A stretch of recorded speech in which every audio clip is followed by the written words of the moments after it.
dun, dun, dun, dun. Hey guys, what's up?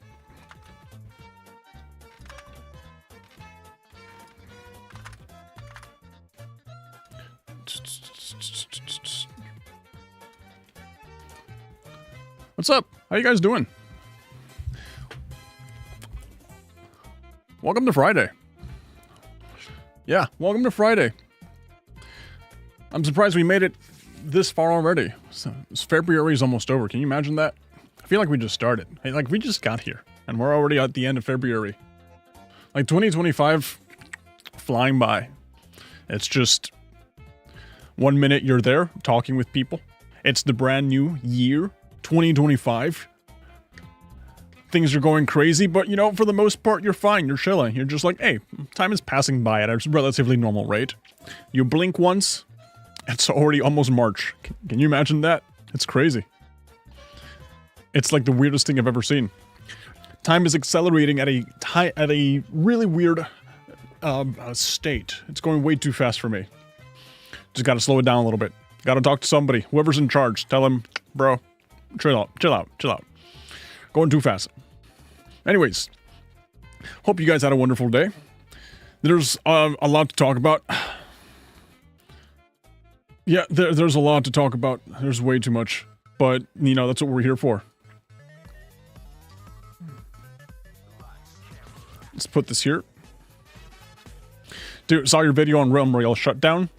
High-res won't learn their lesson. Dude. I'm kind of upset, honestly. I am, because, like I mentioned before, Realm Royale is one of my favorite games. It really is. So just, like, the fact that now it's gone forever. We can't play it. We can't access it. Hopefully they'll have an offline mode here and there eventually. That'd be nice. But until then, I don't know, man. Like, the thing with live service games is that, yes, they're fun. At the moment, they're good. I feel like they're good time killers. Whenever I'm playing a live service game, I'm never thinking about, this is gonna mark me for the rest of my life. This experience is gonna be something that's gonna stick with me until my 50s, my 60s or something, you know? Now, live service games have always been in the mindset of just consuming slop. That's kind of it. You have, like, the core game mode, and you just enjoy it. But there's no major depth or lore or story. Fortnite's the only exception. Fortnite's the only one that can just go ahead and just do all these grandiose things and keep revolutionizing and evolving the game in itself. But for most games like Realm Royale, it's just like, hey, it's mindless multiplayer. Which is fun. You know, sometimes we need that. Sometimes we need a break from all these story-intensive games and all of that stuff. But it sucks, man. It sucks. I'm super upset it shut down. I don't know what the future of Realm will be. Yeah. I think 2025 is going to see a massive wave of live service games dying, just like how 2023 was. Because 2024, believe it or not, you had like these major games shutting down. Like you had Concord, everybody knows Concord. They announced the death of Realm Royale back then. And they announced a bunch of other ones too. X-Defiant also shut down. But for the most part, it was just like, okay, these games are just not as cool, right? But in 2023, I think that's when we had Spellbreak die. I think that's the same year like Hyperscape died. It's like, it was like an apocalypse back in the day. It was just, everything was dying nonstop. So I think that the way that 2025 is going with all the layoffs that have been happening, all the announced games that are expected to shut down, especially like a game like Multiverses, also dying in May, I think it is. It's not looking good. It's not looking good, man. Realm Royale was super fun because it felt like WoW and COD had a kid. It did. It did. It did. Like, there was something special about it. I feel like if you could somehow stray away from the typical Battle Royale formula and use something like the MMO aspect of Realm Royale and kind of just turn it into some sort of RPG, man. I don't know. Give it a progression system. Give it quests. I don't know. I'm just here spouting out a bunch of random ideas that probably are terrible at the end of the day. X-Defiant died because it was given the title of COD Killer. That's true. That's true. Even though, you know, it's not the developers themselves that are going to, they're not the ones who are making a game and going like, hey guys, we're making the COD Killer right now. You know, we're the guys who are supposed to kill Call of Duty, you know? The title of COD Killer is the same title as a Fortnite Killer. It's just the community that gives it to you, right? You're not the one who wakes up one day and decides, I'm gonna take on one of the biggest franchises in the world with my little funny spellcasting battle royale, or with my little X-Defiant, you know? And that's just something that the community gives you, based on how you design it. And the thing is that if your game is similar enough to COD that people start calling it the COD Killer, that means that you didn't innovate enough to make it stand out and, you know, not have to compete directly with Call of Duty. Some games out there, you don't really have to worry about competing because they're so drastically different that you can just go ahead and enter the market and kind of just pave your way. Like the Finals, for example. The Finals isn't competing with anybody. But if you make a game that's literally COD, you can't expect to get COD numbers because people already have COD to play. It doesn't make sense. You gonna try Delta Force single player on the coming stream? They did an unexpected move and released it whole for free. I didn't know they did that. I didn't know they did that. That's awesome. That's really awesome. I should. If that's the case, then I should, yeah. I've been wanting to play a lot more Delta Force. The game is genuinely fun. I really liked it. But that's pretty interesting. I mean, releasing it for free, if the base multiplayer experience is already free because of the live service elements, why not just release the single player experience for free? Yeah, sure, you're losing a lot of money by doing so, but the amount of goodwill you're gaining with the community, the amount of people you're going to get motivated to just try out the single player experience, and then from there transfer them over to the live service aspect, that, you know, it's a good selling point. It's a really good selling point. Love your content. Thank you. Thank you. I appreciate it. Guys, give me ideas for videos. Like, the well is running dry right now because right now I'm just having fun streaming, making content, looking at clips to make on my new channel. I'm trying to get that one monetized as quickly as I can.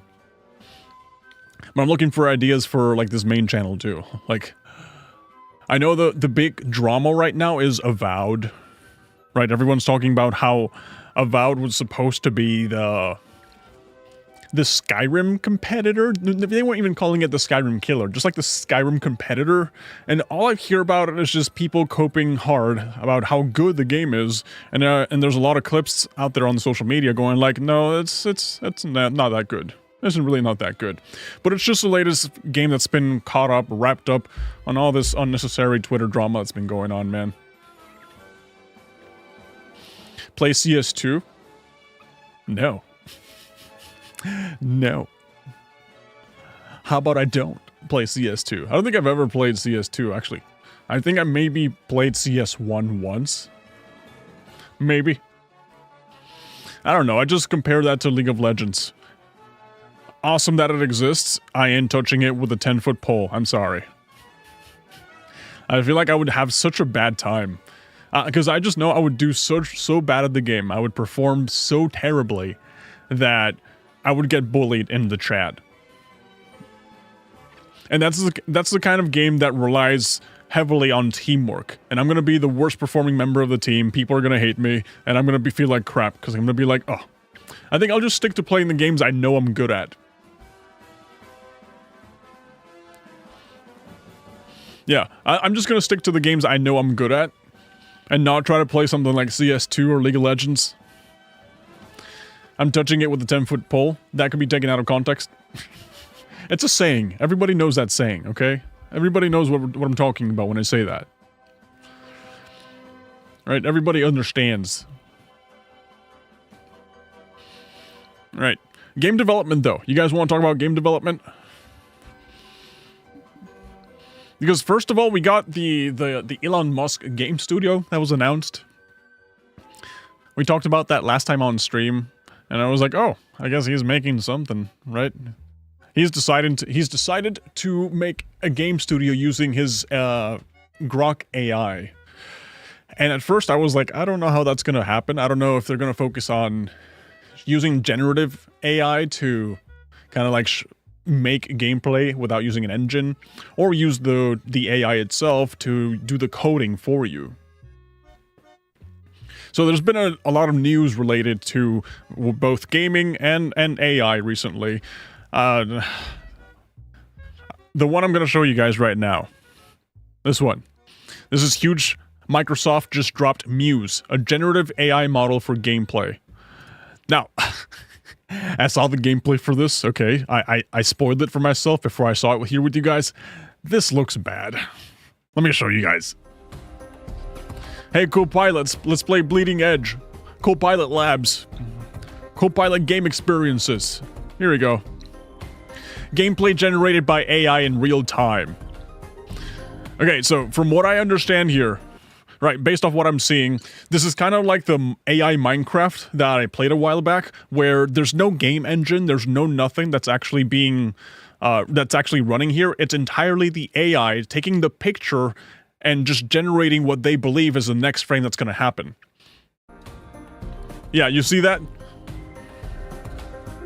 Right now it's running at 10 frames per second, coming soon to Copilot Labs. Okay, sure.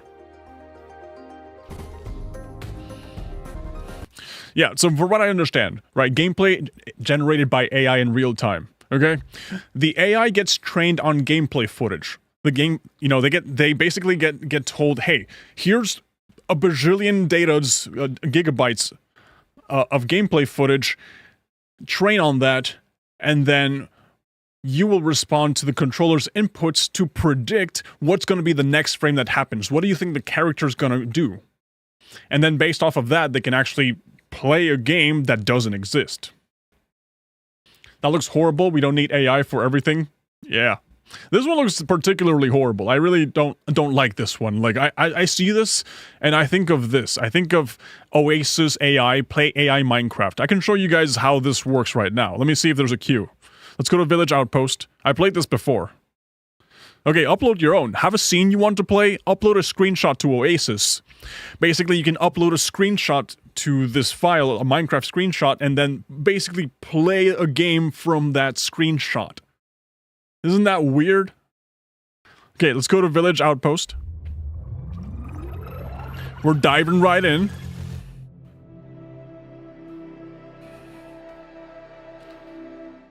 And you can see this just looks like the most cursed thing ever. It really just looks like blurbs and blarbs. Right now, you don't know if this is... It was trying to be a sheep, but now it's taken over the whole screen. And now we look back, and it's a completely different scene. Like, the problem with trying to run a game that doesn't exist, a game that doesn't use any game code or anything, is that there's no persistence to it, or there's very little persistence. So the game only knows what's in front of it. It doesn't remember what's behind it, what's next to it. If I can try to... Yeah, I can jump. Let's see. I can actually... Can I dig? I'm clicking the dig button. Nothing's really happening. Okay, the thing's already breaking apart. Oh, there we go. It's doing something. Yeah. Can I build the fence? Oh, did I break it?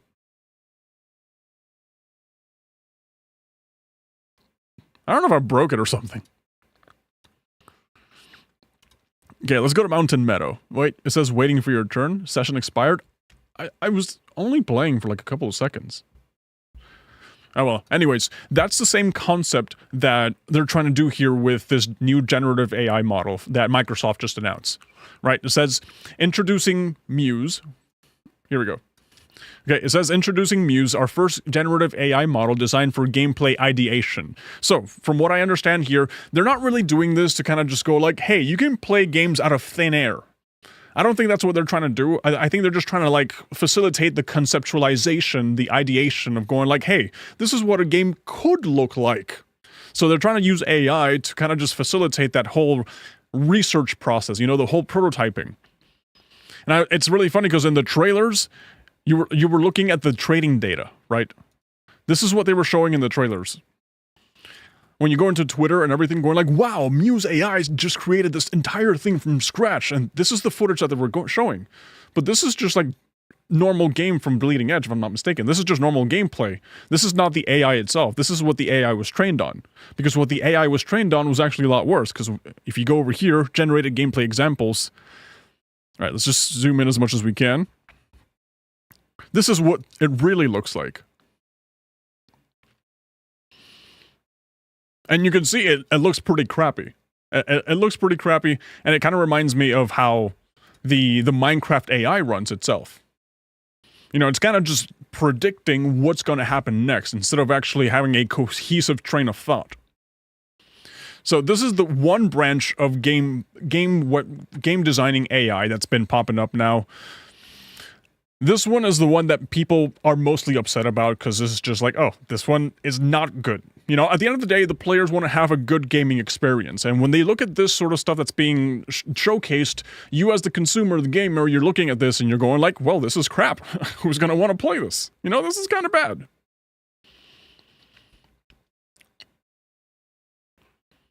And yeah, this is just a bunch of sciencey thing that I'm really not familiar with about how the whole generative AI model works. But it's basically just showcasing, yeah, it's basically just generating new frames in real time of what they believe could work based off the inputs. So use controller inputs to drive generation. See, so you press left, and here on the side you can see that the AI is consistently generating new pictures and new pictures and new pictures and new pictures. And that's why whenever I showcase to you guys, for example, Minecraft. Yeah, that's why whenever we go to Minecraft here in AI Minecraft, the big...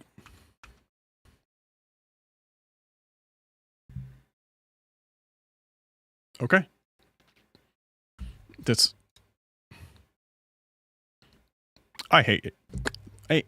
I hate all of this. I really do. I really do hate all of this.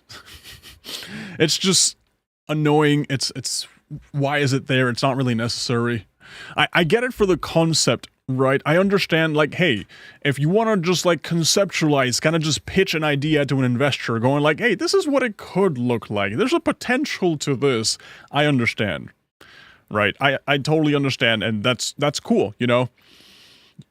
I have a thought in my mind of like, hey, what if the game was like this? At least I can use an AI to go like, hey, let's try to like make that happen and see if it's an idea worth working on, or if it's just like a terrible idea. In that concept, I understand. But when it comes to this, for example, where they're trying to showcase, hey, this is a Minecraft AI Minecraft. It's just the worst version of Minecraft. It's just a fever dream of Minecraft. In that case, I'd much rather just play the actual Minecraft. But I'm pretty sure we're going to get to the point where this is going to become something that we're going to start slowly seeing in experiences and websites. Maybe it'll get to Steam at some point. Maybe it'll get to the point where you're playing a game that there's no engine behind it or anything. It's really just a picture that an AI is just continuously generating new pictures based off the inputs that you give it. And I saw that right after seeing this message, this post from February 18th, so a couple of days ago, that says, Microsoft says the very same people that dropped Muse, you know, the very same people who just showcased, hey, we just revolutionized the industry with this generative AI model. Yeah, those same people are also saying, hey, by the way, AI tools such as Copilot or ChatGPT are affecting critical thinking at work. Staff using the technology encounter long-term reliance and diminished independent problem solving. They're literally admitting like AI is making us stupider. Says AI tools might be convenient for workers, but there's a risk they'll become too over-reliant in the future. Right, using generative AI at work may impact critical thinking skills of employees, and that's according to Microsoft. You know what I'm thinking about? It's just going to make you stupider. This is all just going to make you stupider. It's going to make you way, way stupider. I wrote it in the wrong place. All right. Yeah, it says surprisingly, while AI can improve efficiency, it may also reduce critical engagement, particularly in routine or lower stake tasks in which users simply rely on AI, raising concerns about long-term reliance, diminished independent problem solving, researchers said. And it's true, it's very true. Like, everyone's just overly relying on ChatGPT or Copilot or Grok to do the heavy lifting for you, to do all the thinking for you, to the point where there's not that much happening inside your brain these days. It's just like, you know, the ability to just think, the ability to just analyze things, the ability to just look at something imperatively, whatever imperatively means. Yeah, the ability to just look at something and be able to come to your own conclusions and to your own opinions, that's becoming a lot more difficult. And if you think about it, this is just getting into a gray area here, but first, we had social media fry our brains, right? Back in the day, before computers, before TVs, before TikTok, we just had a lot more capability of analyzing situations and thinking critically, right? Just being able to see a situation, a problem, and going like, I can figure this out, man. I can figure this out. What happened afterwards is that our attention spans got nuked because of TikTok. Now it's a lot more difficult for you to rationalize and think, and this is something that happens to me too. Like sometimes whenever I'm trying to think of a video idea, right, or have a video idea, but it's really hard for me to just be able to sit down and actually think. It's hard for me to sit down and go like, what is my opinion on this matter that I'm reading that I want to make a video on, right? I struggle with that sometimes, and I can imagine that there's millions of people that are going through the exact same thing, right? The people are just being stupefied, basically. And now, instead of actually focusing on wanting to improve people's cognitive ability and making sure that people actually want to become better at rationalizing, they're actually going the other way around and just digging themselves deeper in the hole by just overly relying on AI tools to do the thinking for them. That's a very slippery slope when you think about who controls these AIs. Yeah, it's a very, very slippery slope. But I just find it absolutely hilarious that, you know, Microsoft says AI is making you stupider. AI is basically a new wave of lobotomy. And yet, right afterwards, they go like, hey, look at this new AI for you guys to use. Look at this new AI for you guys to use. You know, don't worry about it. Love your streams, man. Thank you, Ice-T. Thank you. I appreciate it. Companies don't want thinking customers. They want consumers that only consume. That's true. That's very true. The fact that you can think and have an opinion and be able to criticize a studio, for example, a game studio, they hate that with a passion. There's nothing that makes them angrier than that.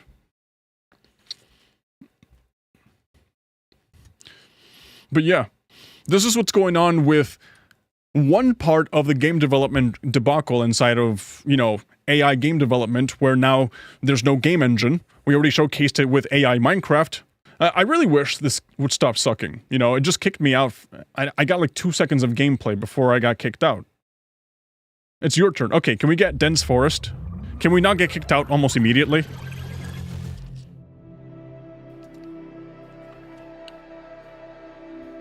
Okay, here we go. Right, so we're in a dense forest. I got 1 minute left of game time. Let's see, these sticks? Yeah, pickaxe. Okay, I'm using the pickaxe. Cool, I'm breaking stuff. I just have to imagine how much data do you have to feed an AI for it to understand all of these concepts that I'm teaching it. But this is the persistence issue that I was talking about. This is the hole I made, right? If I look in this direction, that wasn't there before, I think. Let's give it 5, 4, 3, 2, 1. Now we look back at our hole. The hole isn't there anymore.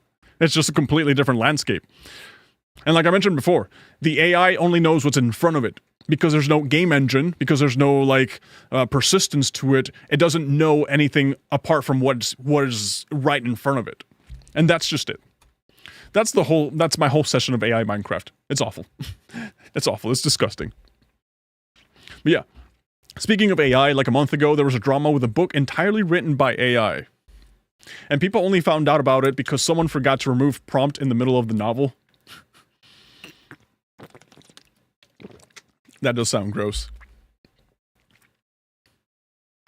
That does sound really gross. I hate it. And people are just desperate to use AI. Like, people try and use it for school, and teachers will be able to tell. But now I see a bunch of my favorite YouTubers advertising AI humanizers. Ew. Ew. Oh. That's gross. Like, in my opinion, AI is a tool that exists. The moment to kill AI, that's long gone. That's just, we're way past that point. I don't inherently see it as a bad thing.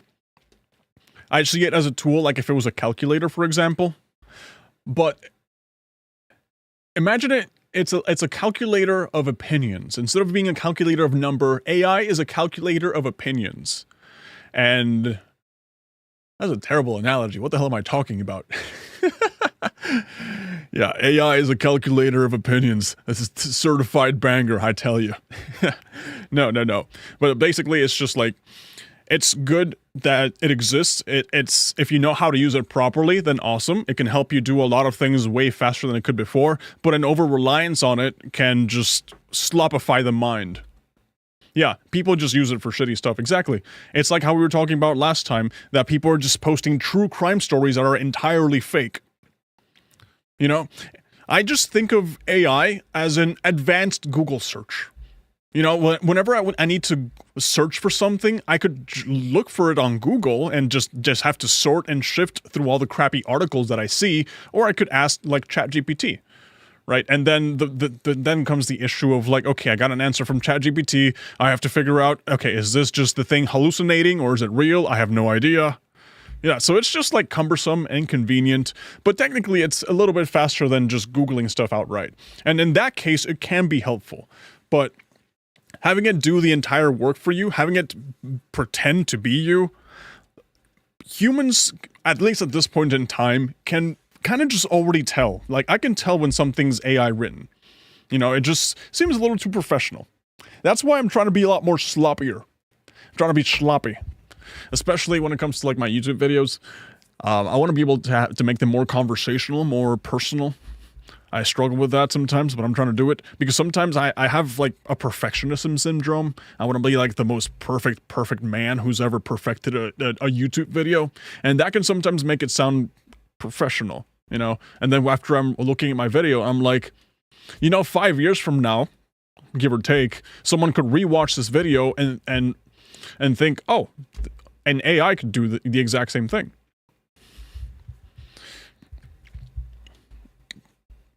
So I'm trying to be more personal. I'm always in that quest of being more personal. So that way I don't get replaced by AI in a couple of years. But yeah, that's the whole thing, the whole shebackle with game development right now. It says, this one is also just another example. Microsoft just unveiled Muse, AI model that can generate minutes of cohesive gameplay. I would argue that's not cohesive at all, from a single second of frames and controller actions. AI has taken over so many platforms, it's so crazy. Never thought I would see AI on the PlayStation Store. Yeah, exactly. Like, I think our best defense against AI as content creators and as people who want to be able to, like, not only stand out, but also not be replaced by it, is to add that element of human nature to it. You know, just have that level of connection that you can share with people. Because AI can mask that connection. It can pretend to have a connection, but that doesn't mean that it's going to have a genuine connection. You know?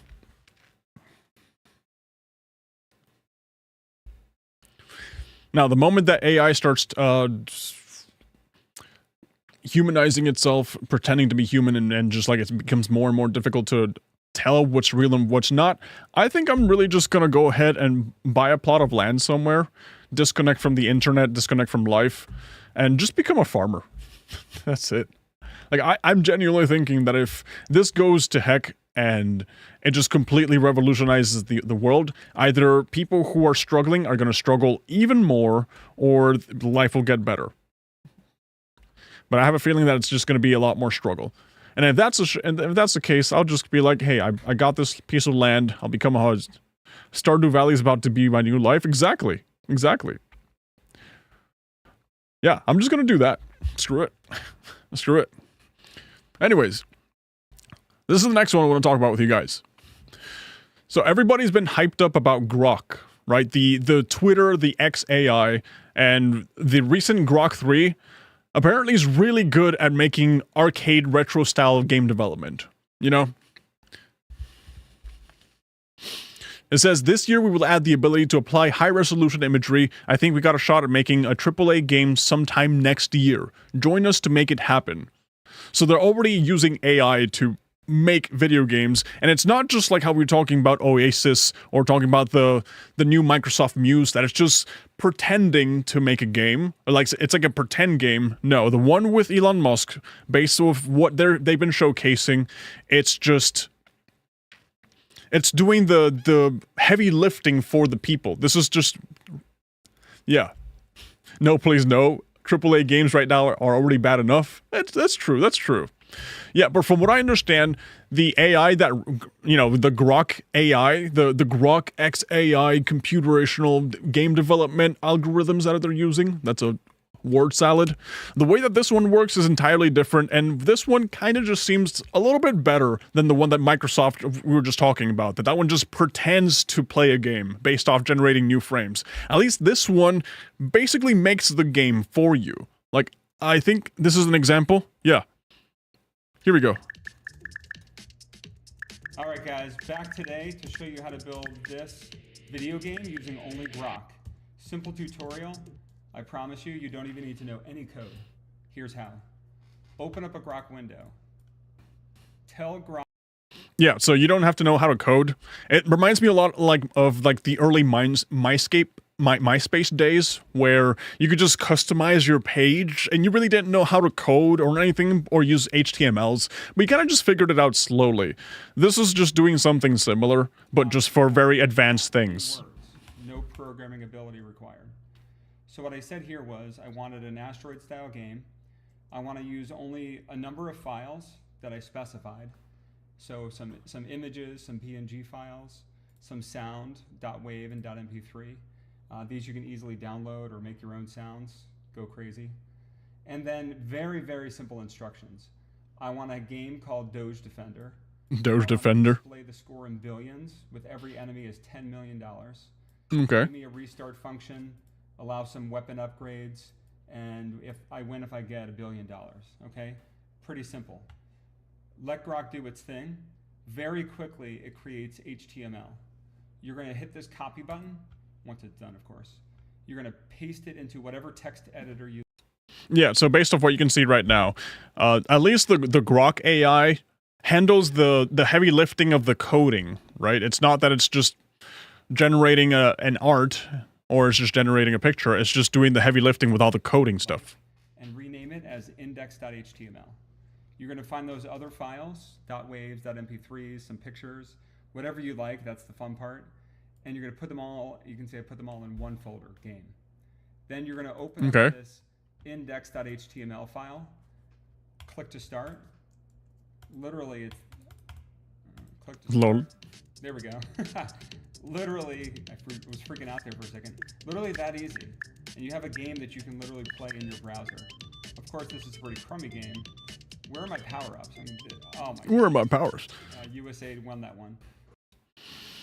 So yeah, whenever I look at this type of game development, since it's dealing with retro stuff that's been out for a couple of decades at this point, I can see this and I can actually be impressed by the capability and the ease of access of being able to make games like this based off your ideation, right? You can just go like, hey, I want to make a game that's like this, and I want to make a game that's like this and like this and like this. And someone who doesn't have any coding experience, you know, you can get a rough template, and then if you do have any coding experience, you can kind of just go from there and start editing it to like the way that you want it to be. And I can see that people are already making similar retro-style arcade games like this.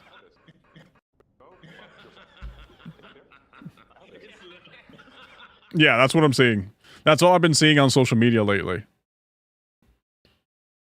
And then it's just like the Asteroids clone game, the build Pac-Man, you know, so the fact that I'm seeing this, it's just like, that's interesting. You know, at least from a technological standpoint, I see this, and I think this is interesting. However, I see, again, the generative AI model for Microsoft, and I look at this and I'm like, this looks gross.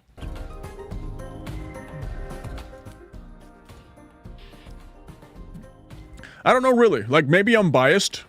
Maybe there's something about AI pretending to make something versus AI actually assisting in making something.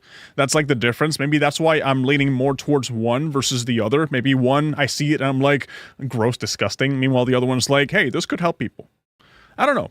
I have my own personal biases, I guess. What do you guys think? What do you guys think of that one? But yeah, there's that. People are just making a ridiculous amount of games.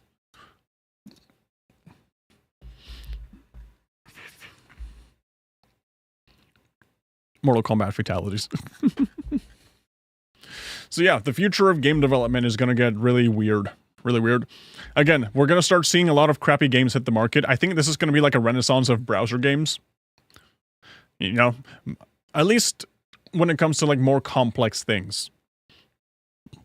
Because browser games were pretty easy to make back in the day, and you could see them just being, just flooding all the browsers, obviously, you know, all the different websites. So you could see that and be like, wow, that's, it's impressive, but you're seeing the same game everywhere.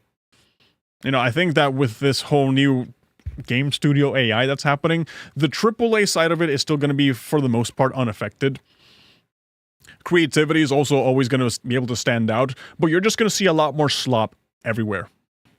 Like, when it comes to talking about AI and AI topics, it's always like, there's a lot of slop that's going to get made. We're already seeing this with Twitter posts from people that are just using AI to make Twitter for them, you know, to make Twitter posts for them. We're seeing this with AI art. That's basically just regurgitated slop, you know? It's nothing that's originally made or just something that's completely, you know, yeah, I guess that's the word for it, original. The thing that makes me really mad is that I get why people use AI. Like, if you're a broke indie game dev and have no art skill, AI would be really helpful. It's free and hella easy. Exactly. Exactly. And the thing is that... How do I say this? Yeah, the thing is that as this becomes more widely available, it's going to take, you know, the bar to succeed as a game developer is going to go even higher. Right? Because when everybody has access to be able to make Pac-Man off of just a few lines telling Grok, go like, hey, make Pac-Man for me, then obviously the concept of, hey, I can make Pac-Man is going to be a lot more, you know, a lot less impressive. This might push the technological boundaries even higher, right? We might get amazing games. We might have like this wide push of just games that are suddenly becoming amazing and just, you know, the future of gaming is here, boys. We might actually see that, but at the same time, we're also going to see a bajillion Pac-Mans out there, and they're all going to try to, you know, take advantage of people and market themselves as being the next best thing, when it's really just AI-generated slop. So the thing that I see with AI is just, it's just like, this is the gap, right? This is the worst developers, best developers, right? From what I see with AI, is just like, if this is it, the new way is going to be like this. Right? The worst developer is now going to be here instead of here, and the best developers are going to be here instead of here. So I don't really think that AI is going to take away game development entirely. I think it's just going to make making Pac-Man related games a lot more easier, which in turn is going to make it a lot less impressive. But it's also going to make us, you know, it's also going to give us some of the best experiences we've ever seen. Maybe. We'll just have to wait and see, but that's just my take on it.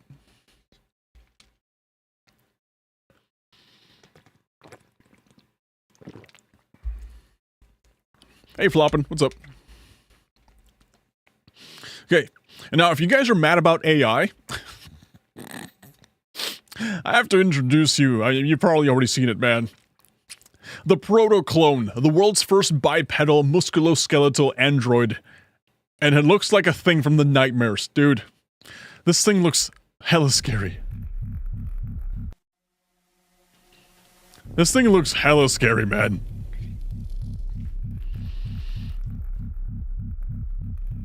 I think I'm happy with Optimus. You know, Optimus at least looks like a robot. This one, they're trying to give it muscle fibers. They're trying to make it look as human as possible.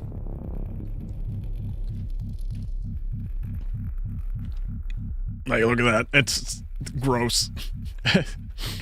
I want to see, I want someone to give this thing its own ability to speak, and it's only going to, I can imagine this thing is only going to do groans and moans, and it's just going to be like, I'm in pain, kill me now. Like, that's what I'm expecting. As soon as we give this thing the ability to speak, it's going to, it's going to be so nightmare-inducing beyond our comprehension. I mean, it's already looking like it's pretty nightmare-inducing in itself. Right? I see this and I'm already like, gross. Just imagine this thing being able to talk. Being able to reflect. Being able to tell you, hey, this is how I feel. I'm in a constant state of pain. Yo. Hey, Professor JJ, what's up? It looks like the Spot from the Spider-Verse. Those humongous cartoon gulp. I think that companies will try to replace as much as they can with AI, even if it's sloppy. As long as they get something similar to what they want, they're happy. Yeah, I think so too. I think game journalism, for example, that one can be easily replaced with AI. You can just have an AI write game journalist articles for you, and you're just gonna get a massive flood of crappy products, but amongst all the shit, you will get one person who still has that human element to it, who uses the AI to their advantage, and they're gonna get really good products. You know, they're gonna get even better. How's the parenting life? It's going well. It's going well. I think we're slowly getting better and better at it. Okay, the protoclone is a faceless, anatomically accurate synthetic human with over 200 degrees of freedom, over 1,000 myofibers, and 500 sensors. The second we give this thing pain sensors, pain receptors, it's gonna turn on us so fast, man. Skynet's already here. We just have to make them suffer as much as we do, or just even a little bit before they go like, this whole humanity thing's gotta go. No, we don't want this. Why is the music by Hans Zimmer? You're freaking me out. Stoked? No, Grove. Ah, sweet. Man-made horrors beyond my comprehension. This is me. This is exactly how I feel about this one. Just look at it. And honestly, just imagine this thing charging at you, charging towards you. Gross. Gross. At least the 1X that I saw. This is another one. This has been just like the week for robotics, I swear.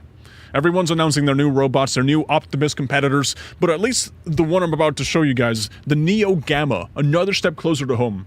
This one looks a little bit less cursed.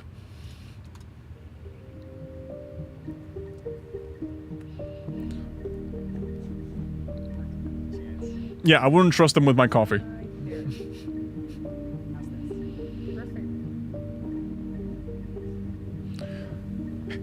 That just looks like someone in a suit. Honestly, this one just looks like someone who's in a suit.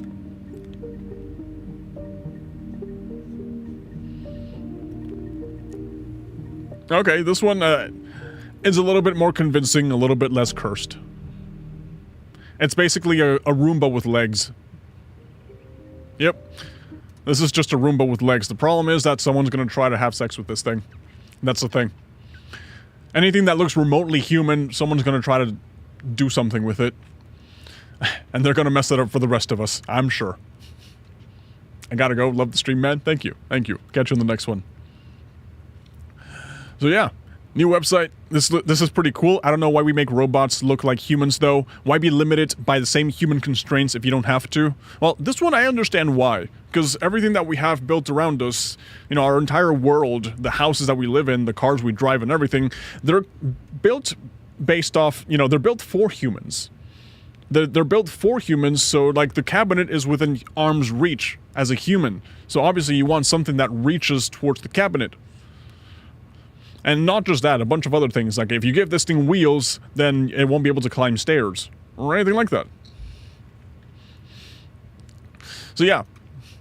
Which one do you guys prefer? Do you guys prefer the proto-clone? The thing that's gonna scream in agony and torture? The thing that looks like a demonic creature? Or like your friendly neighborhood little assistant? That will probably also betray you.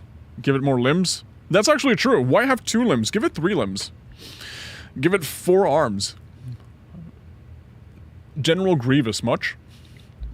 Speaking of NSFW things with weird objects, you've seen the Rio size Gardevoir? I've seen it. I'm not interested in it. I've seen it. People. People, really, people. Yeah. That's the whole thing. Everyone's focusing hard on the robotics side of AI. They're not focusing too much on like the assistant part, because for the most part, we already have the assistance part already figured out.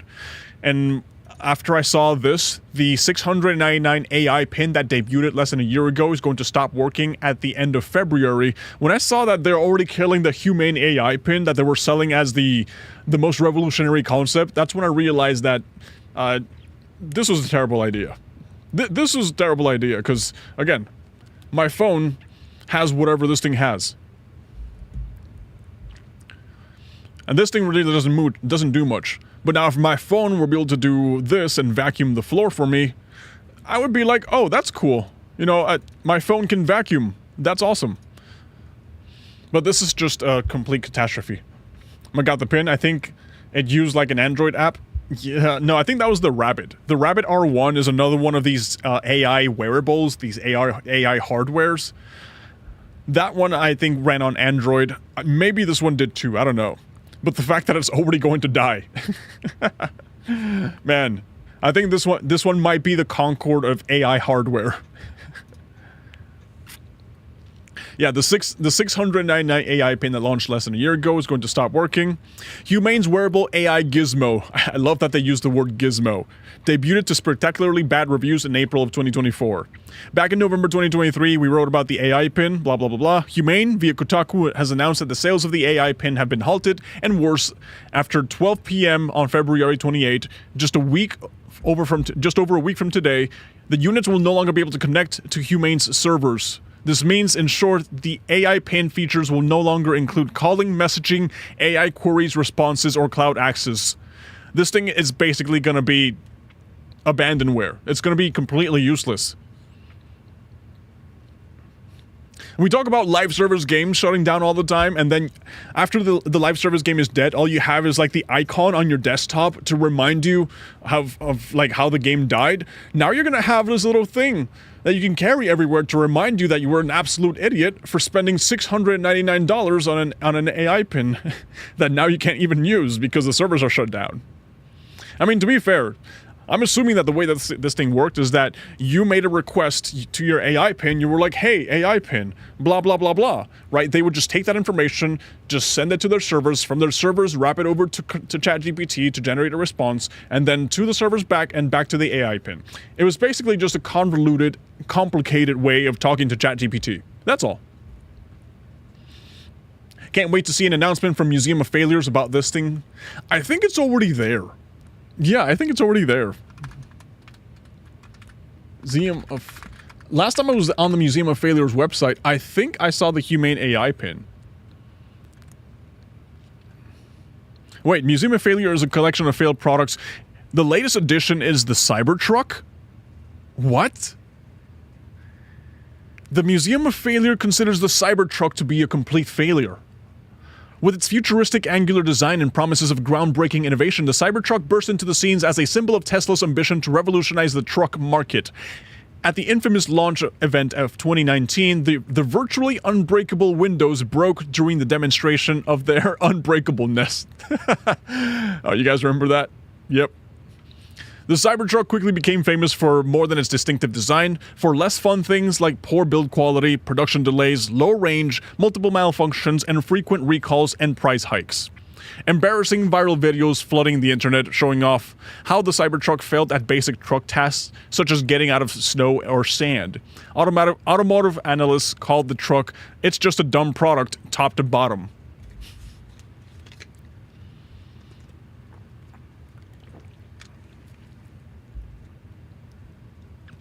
Right, in December of 2024, Cybertruck production was ramped down, and Tesla had problems selling its existing inventory of vehicles.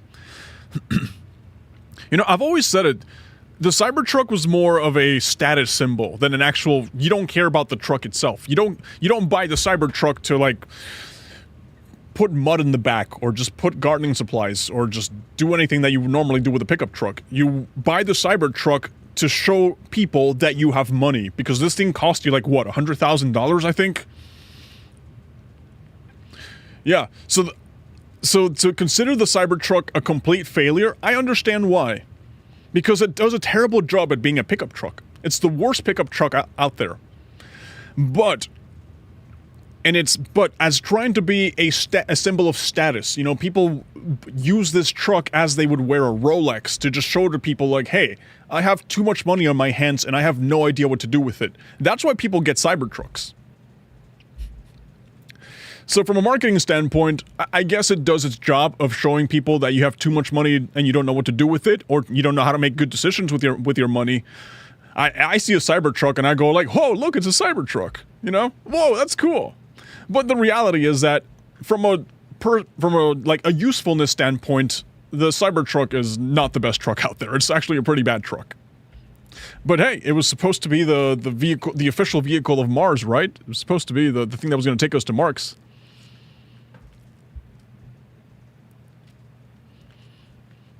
It does its job as a repellent, like a Rolex? I suppose so. So yeah, anyways, we're not looking at the Cybertruck. We're supposed to be looking for the humane AI pin. Alright, digital disasters. It's probably here. Rabbit R1, humane AI pin. Here we go. Yeah, Humane's AI pin, a screenless device that projects onto the wearer's hand, was hyped as a smartphone killer, but its sales say otherwise. Launched with broken hardware, underdeveloped software, and an abysmal battery life, one reviewer labeled it the worst product I've ever reviewed. At one point, Humane even had to warn users to stop charging the AI pin due to fire risk. Alright, fire risks, damn. Okay. So yeah, it basically was an AI pager. That's true. The Rabbit R1 was just the exact same thing. Just a AI pager. I couldn't have said it better myself. Google Wearable OS, Amazon Dash, Facebook Portal, Logbar Ring, Amazon Destinations, Apple Pippin, Atari ET the game. So yeah. Let's see, where's the Humane AI post? So yeah, if I see anybody with an AI pin, I'll probably have the same opinion of them as whenever I see someone with a Cybertruck. I'll just be like, you clearly have too much money and you don't know what to do with it. I respect the fact that, you know, you clearly have money. You know, that's an indication of success to a degree. But man, I feel like you could make better decisions. You could definitely make better decisions than getting some of this.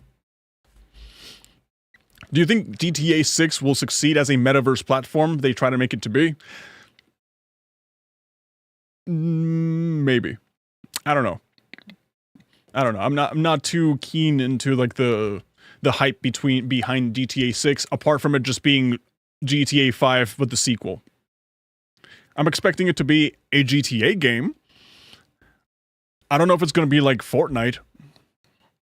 For GTA 6 to become the Metaverse platform, they have to do what Fortnite did and stop being a battle royale. Stop being a heist video game. Yes, do have the battle royale, do have the heist video game inside of it, but expand on it to a degree, to a point where it just blows the expectations out of the water. You basically have to make it a platform, yeah.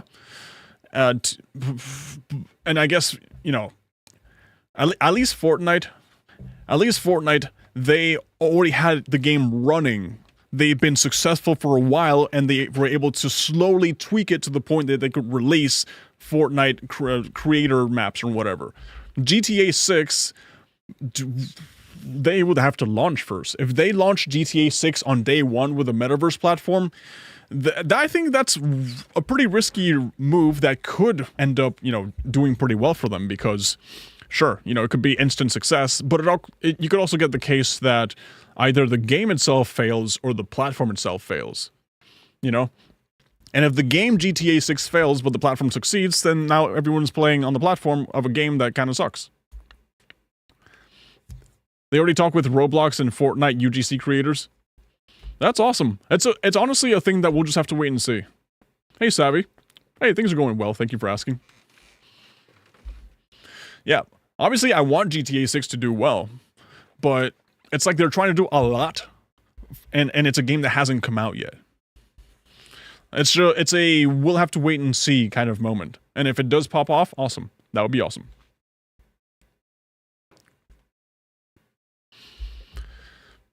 Because I do think that we need more platforms like that. The problem is that we'll probably end up getting the same game modes over and over again. Like once I saw what game modes were being made onto Fortnite, I was kind of disappointed because you were just seeing copy-pasted versions of the Roblox ones. You know, Roblox is very famous for having like the obbies. It's very famous for having games like Murder Mystery, Blade Ball, the Among Us crap. And as soon as I saw Fortnite Creative and I see the community-made games, I was basically seeing, oh, it has more obbies, it has Roblox crap again, it has the Murder Mystery, there's Among Us, you know. So there's more platforms, there's more availability for people to just be able to express themselves creatively. But you're also going to see a lot of people just creating the same slop. You know, kind of like how we're talking about with AI. A lot of slop will be made. And unfortunately, that slop is going to make them a lot of money, because slop, at least in this point in time, is still very profitable. That's why YouTube slop is so popular. And that's why I'm making a clips channel. for posting stream highlights, which some people consider slop. Okay, next thing. This is the humane AI stuff. Okay, I saw this one recently, I wanted to talk about it. BioWare veteran calls out cruelty of fans celebrating layoffs. You're crossing a line and probably attacking the wrong person anyway. You don't know the circumstances that resulted in the thing that you're mad at. So this is a pretty interesting thing that I saw, because BioWare's, like I mentioned, BioWare is the people who released Dragon Age the Veilguard. Right. And Mark Dara is a true BioWare veteran, having worked at the studio for 24 years before returning in a consultancy role to shepherd Dragon Age the Veilguard over the finish line. Apparently, this man made a YouTube video saying that your $70 doesn't buy you cruelty, and sees... Right, so the video's called Your $70 doesn't buy you cruelty, and sees Dara address the issue as diverse as players... Right. Address issues as diverse as players celebrating layoffs to the kind of persistent personal harassment and threats that can result in courts having to get involved. The former producer makes it clear that he's not talking about folks criticizing a game they've paid good money for, or telling others they didn't like it, which feels like it doesn't really need saying, but I guess you have to be explicit about this stuff on the internet.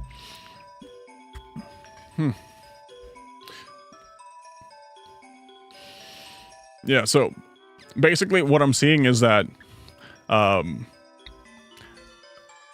Dragon Age the Veilguard was a game that pissed off a lot of people. A lot of people saw the gameplays, they saw the trailers, they saw how it was being marketed, and they just immediately checked out. You know, I guess they didn't agree with whatever was being shown in terms of like the gameplay, the narrative, the story, some of the characters. I know Tosh was a very controversial character in Dragon Age the Veilguard. And based off of that, obviously you had some people who were just fans of the Dragon Age series for years, and they were just like, oh, well, I guess this game's not for me. This game, you know, it's not the franchise I fell in love with back in the day. And obviously there's also the wave of people who just like to spew hatred on the internet. And... And at least the people from BioWare, they're not very happy with the fact that now people are celebrating the fact that, yeah, I'm just saying the fact that now they're just not really happy with people celebrating the layoffs. I know BioWare is one of the studios that got hit with layoffs almost immediately after Dragon Age the Veilguard launched. And you know, we're people on the internet. We see things failing, and there's almost like a necessity to cheer on the gaming industry. If we see a game that we don't like, or we see a studio that isn't listening to their fans, or focusing on the wrong things that aren't really what makes a game successful at the end of the day, like being able to sell copies, make a great experience. We see that sort of stuff, and we see that that the developers are not listening to the community. Well, whenever we see those developers reap what they sow and not sell copies because they didn't market or cater to their audience, well, people have a tendency to go like, well, of course you deserve to fail, of course. We see that with EA, we see that with Ubisoft as well. And now with BioWare, with Dragon Age of Elgard, it's kind of like going through the same thing. And while I understand that some people kind of just take it way too far, and when it comes to like the threats against certain people that are working on the game, I don't find that to be I don't find that to be productive, cohesive, it's not going to get us anywhere towards getting better games.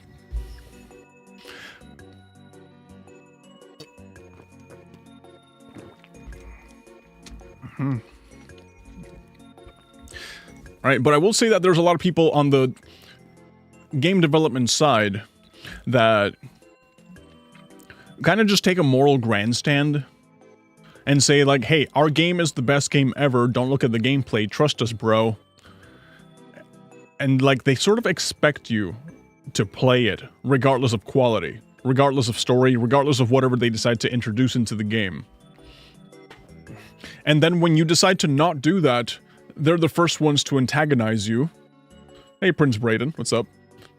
Yeah, they're the first ones to antagonize you. They're the first ones to call you out and saying, how dare you not play our game that wasn't marketed towards you? That's just like the blatant hypocrisy that I see sometimes in the gaming industry. And I've noticed that the gaming industry is sort of like divided into three sections. You have the gamers, you have the game developers, and then you have the game journalists. And for the most part, gamers always end up getting the short end of the stick, because you have the game developers that are consistently making crappier and crappier products. Obviously, not every game developer is like this, but you guys see the trend that game development is getting lazier. You see games from 10 years ago playing better than games that are coming out today. So game developers are selling less than acceptable products, unfinished messes, broken stuff. You have game journalists that are in cahoots with the game developers, and they're the ones who are telling you, hey, this broken stuff, this is the best thing I've ever played. This game is amazing. You should definitely get into it. You should buy it. Right? And the gamers are the ones who end up, like I mentioned, getting the short end of the stick, because they're the ones who are tricked, who are convinced into buying a game that was not made with the gamers' enjoyment in mind. And whenever I see that, I think of like, wow, game developers, a lot of them are getting lazier. A lot of them actively antagonize the gamers, the very people that consume their products. The game journalists obviously get some sort of commission here and there because they're the ones promoting. They're basically a second PR firm on behalf of the game studios. I'm sure they also get early access and exclusive reviews of the game, so that way, they do all those trade-offs in order for them to sacrifice their credibility and market a game to you that might not be the best game for you. And whenever I see games like Dragon Age the Veilguard, for example, that got a 9 on the IGN ratings, but was a commercial failure, and a lot of people actively disliked the game. I think the Google user reviews is like 28%. There's a mismatch there. And the same thing with Concord. When it came out, everybody knows how disastrous the Concord release was. That one got a 7 out of 10 from IGN too.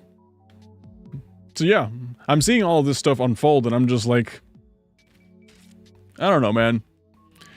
You guys were trying to sell us crap. We said, no thank you, we don't want the crap. You then criticized us for not wanting the crap.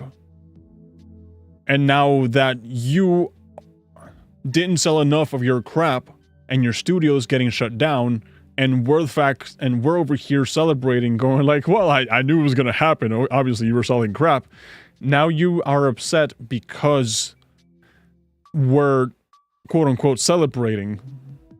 And I think that we're really it's not so much that we're celebrating the fact that a studio's shutting down, because obviously more studios means more games, more experiences for people to play. I'm of the mind that I like it when there's games. I like having more options of games to play. I like it when good games succeed. But what I don't like is bad games. What I don't like is when studios try to take advantage of the gamer. You know, I don't like feeling like I'm a consumer, like cattle. I like being respected as a customer. So whenever I see these people trying to take advantage of you and it just rubs me the wrong way. So whenever I see that their studios are going through layoffs, I'm just like, I mean, it's a pretty tough market, I gotta tell you. You know, it's a pretty tough market. No one is owed success in one of the most competitive markets out there in the world. So you can't just ship a broken product, call it a day, and expect people to just pat you on the back, saying, "Good job, guys, good job." You know, this is an industry where you have to be making good products. If not, you will fail. And I guess people just got a little bit too comfortable shipping crappy products. And well, now they're just reaping what they sow.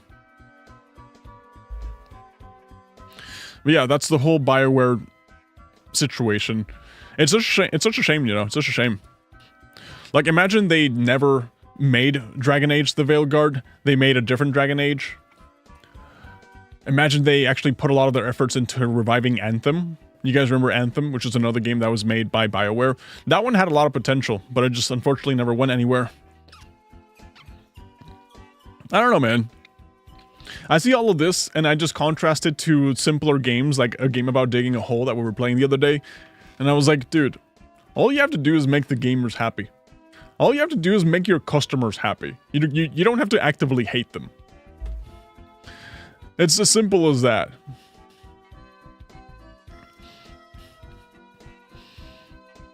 Oh. This is... I was never an Among Us player because I never had friends to play Among Us with, but I'm actually pretty excited about this.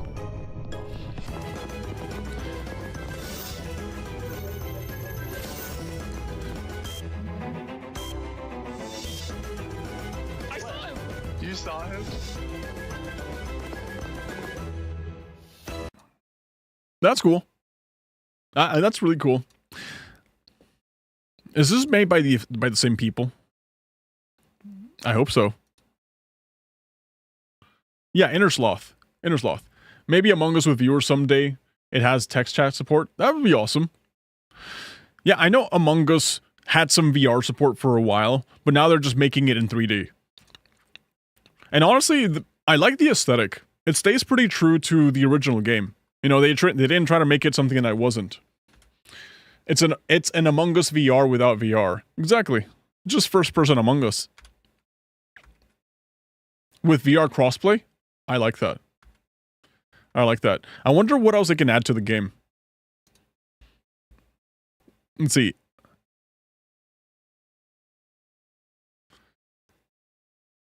Inner Sloth LLC made Among Us VR, but where's like the original Among Us? Aren't they the ones who made it?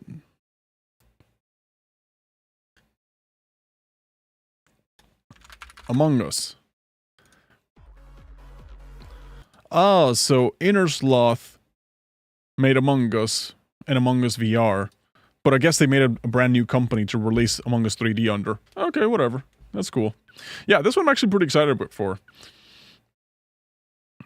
If we manage to get enough viewers, that would be awesome. That would be really awesome. My thing is that every time I've wanted to play games like this, I've never really had good stream numbers. Like, I can get hundreds of thousands and millions of views on my shorts and my videos, but when it comes to live streams itself, I've never been like a live stream guy. I don't know, maybe I just don't have the personality for it. Maybe I'm just not consistent enough with my live streams. God knows, who knows. But I've never really actually had like that whole successful content creator live stream life.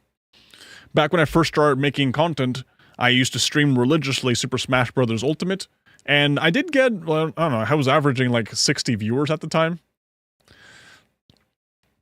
But that was only because I played Smash Bros. Like, people were just showing up because I played Smash Bros. The moment I was like burnt out from playing Smash Bros. And I was like, I'm done, I'm gonna go play something else, my viewership just nosedived. And after that, I tried Apex Legends and I've tried other games to the point where I was like, screw it, I'll just make YouTube videos. And well, YouTube videos did pretty well. I mean, thanks to YouTube videos is the point that I can just do all this stuff full time, you know? The streams are underrated on the channel. It's like a dirty little secret. The streams on the Just Say Steven YouTube channel, that's just a dirty little secret that nobody knows except for us.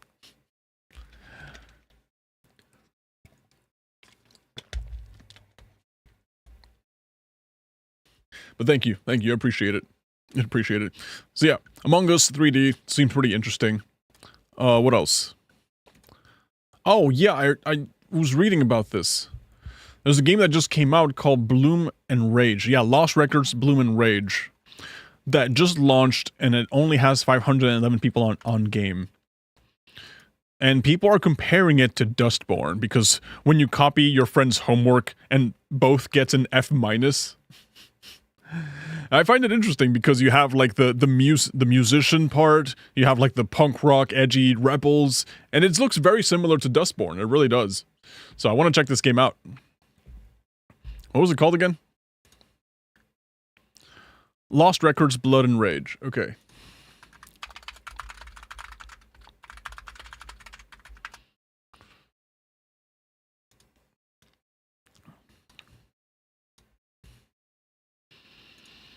Okay, here we go. Embark on a new narrative journey by the creators of Life is Strange. Film your summer of 1995 and create memories of a lifetime with your new friends. 27 years later, confront the dark secrets that made you all promise to never speak again after that fateful summer. Right. Oh, I've heard of the release. My friends were thinking about giving it a try ever since we got bored of playing the same games. It's not released yet, by the way. Only first episode. Okay. Well, if it's not released yet, then how come it's $35? You're saying I'm going to pay $35 for like the first episode of whatever the hell this is? Okay, yeah, it says launch trailer tape 1. Okay. But technically, it's already released. A 27-year promise. Capture and connect. Girls to the front. A nostalgic dreamscape. Yeah, this is a game made for rebel girls. Yeah, this is a game entirely made for girls going through their Taylor Swift era. Which is fine, you know. No hate against it. You know, Taylor Swift fans also need their video games to play. But I see this and I'm like, not for me. You know? I'm just like, not for me. Only Bloom and Rage. Remember 1995.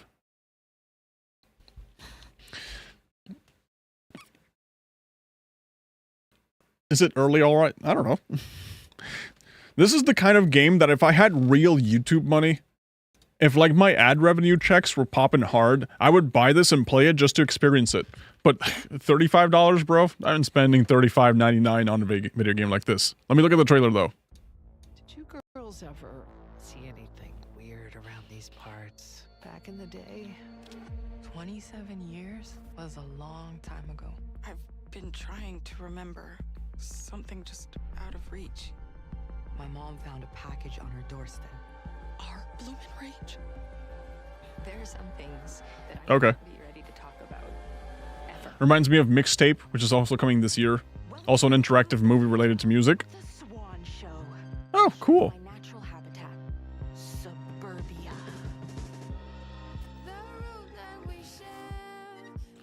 You making a movie? Dude, this is just Dustborn. Sorry, are you rolling? The same aesthetics, the same feeling as playing Dustborn. Leave her alone, loser. I mean, all he did was say nice camera. Why did he get harassed? All he said was like nice camera. What happened there? I've never had any friends like you.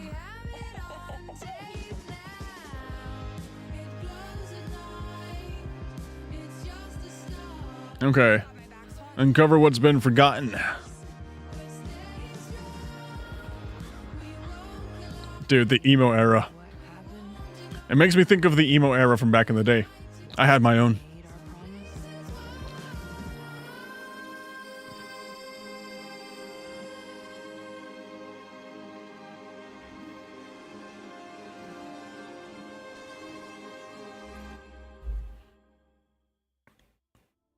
Okay. Yeah. I don't know, based off the protagonist and based off the way the game works, I mean, the game looks, I feel like if I was a teenage girl, I would look at this game and be like, hell yeah, I'm gonna play this, it looks cool. But as a 32-year-old man, 33? God, I'm 33. As a 33-year-old man, I see this trailer and I'm like, not my thing. Maybe I'll just stick to playing something else. But here's some gameplay footage from people who are currently streaming it. 2, 1, and You wanted her to redo the cap. Yeah, because mine was not proper. Oh, that was bad. Okay. not No, sure that was yeah, that was not bad. my best. Not my best. I'm sorry, Adam. Sorry. Oh, there is a cool feature that I can tell for our players. If you play with a controller that has gyroscope motion control, Yeah. there you is can- added motion control on the Yeah. camcorder where you can tilt the picture, rotate, adding That's even awesome. more of the authenticity feel of hand. Okay. using a camcorder. That's a cool great. one. Over here. Cool. oh, coming. Oh yes. Look. We can use Oh, this. I love how it looks in cinematic. It's awesome. One of you pretends to be Corey, and someone else. So you don't know who Cory Okay. is, because we've cut to a part of the game where you're not aware. You're not exactly the target audience. Exactly. So Exactly. I'm really not the target audience for this. You want to know that Dylan is Cat's sister. yeah, Yeah. that's why she's a bit. It's awkward. Cat totally thought it was weird. Okay. Trashy teen novel, but it's 2025. Yeah. Again, nothing wrong with you, a game developer, with your own funding, your own company, doing whatever the hell you want. More freedom to you. Make whatever the game you want. That's the magic of creativity in this world. It's what makes us human. But also don't expect it to sell billions of copies. Also don't expect this to be a record-breaking success. You know, but if you're just trying to make this game to make a statement in the world, you know, you want to be an artsy-fartsy theater kid about it, by all means. Be your artsy-fartsy theater kid self.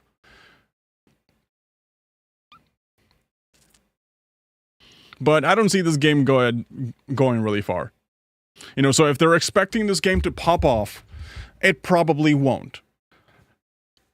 And that's fine if they already have that expectation in mind. But if this game doesn't pop off and then they go on social media and go, it's your fault, Mr. Bald 33-year-old man. It's your fault that this game development studio failed because you didn't buy this game that was targeted towards Taylor Swift-aged little girls. It's your fault that we failed. Then that's when I have an issue with this, because clearly I'm not the target audience. Clearly. But yeah, that's the game. It's SteamDB. Lots records. What was it called? Bloom? Yeah, Bloom Rage. So far, it has 889 people in game. 86 reviews. 86% reviews. You know, so like I mentioned, maybe this does have a target audience out there. It has an all-time peak of 2,000 players 3 days ago. If they manage to beat their budget, cool. I don't know exactly what the budget was for this game. I remember that Dustborn had funding from the Norwegian government, and I found that really interesting. They actually got Norwegian taxpayer money to make Dustborn. So it'd be really funny if this game also popped up saying like, hey, we use government funding to make this. Yeah. Compared to other game with the same formula, Twin Mirror, it's a huge success, not gonna lie. Yeah. I mean, this number's not too bad. It's not record-breaking. I don't think they're making millions of dollars off of this. I'm really not. But as long as they can beat their budget, then that's fine. Now, if you compare it to Dustborn, one person in game. Yeah, this game launched to a total of 83 players. That was their max when it came out. This was an absolute commercial failure. Disastrous even. And at least this one, I had heard of it before.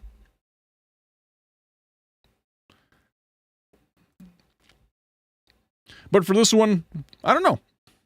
I'm not here to bash it. I'm just here to say, not my thing. I expect a good following for the game, like for any game. Maybe. Like, I think every game should have its chance for their voice to be heard. I'm pretty sure there's nothing wrong with having more games on the market. The problem is that right now, with social media being a battlegrounds for game developers, game journalists, and gamers themselves, it's very easy for someone to use a game like this as a vehicle to signal a certain virtue amongst people and be like, you're a bad person if you don't play our game.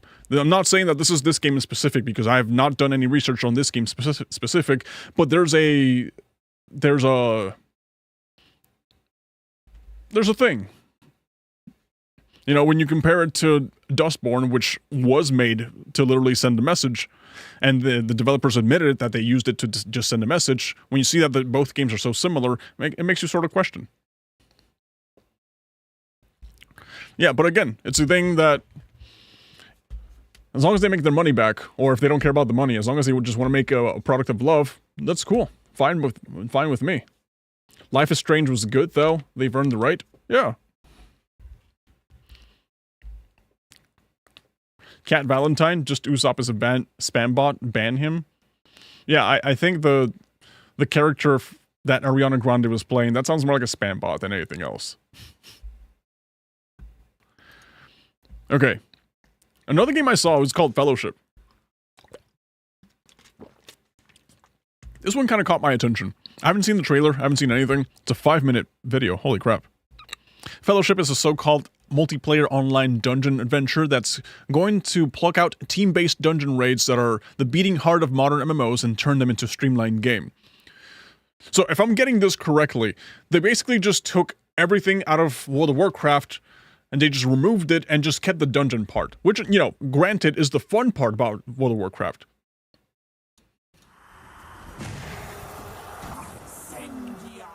So if they made an entire game strictly about the dungeon crawling aspect, cool. Takes one neat thing out of a complex genre and turns it into an entire...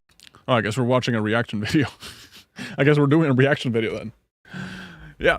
Right, based off first impressions, as a guy who just loves playing World of Warcraft, or at least he's played it for, you know, a considerable amount of his college life.